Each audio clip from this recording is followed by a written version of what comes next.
महानगरपालिका निवडणुकीच्या अनुषंगाने मतदान प्रक्रिया सुरळीत, पारदर्शक आणि सुरक्षितपणे पार पाडण्यासाठी प्रशासनामार्फत आवश्यक ती सर्व तयारी करण्यात येत आहे। त्याच अनुषंगाने झोन क्रमांक 1 ते 7 इथं स्थापन करण्यात आलेल्या सुरक्षा कक्षात शुक्रवारी सकाळी ईव्हीएम आणि कंट्रोल युनिटची सीलिंग प्रक्रिया अधिकृतरित्या सुरू करण्यात आली।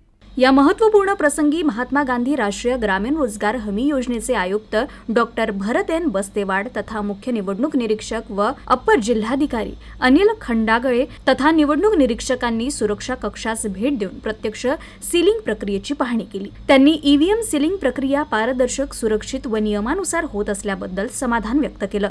तसंच उपस्थित अधिकाऱ्यांना निवडणूक प्रक्रिया कोणत्याही त्रुटीशिवाय पार पाडण्यासाठी दक्ष राहण्याच्या सूचना दिल्या।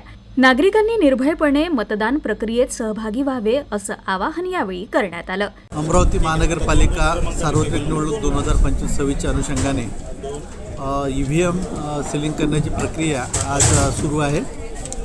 प्रभाग क्रमांक 3, प्रभाग क्रमांक 4 आणि प्रभाग क्रमांक 7च्या सर्व ईव्हीएम मशीन आज या ठिकाणी आपण बॅलेट पेपर लावून आपण या ठिकाणी सील करतो आहे। ह्या मशीन आज सीलिंग झाल्यानंतर स्ट्रॉंग रूममध्ये ठेवल्या जातील। 14 तारखेला या ठिकाणून जेव्हा पोलिंग पार्टीचा डिस्पॅच होतील तेव्हा त्यांच्यासोबत ह्या ईव्हीएम मशीन सगळ्या पाठवल्या जातील।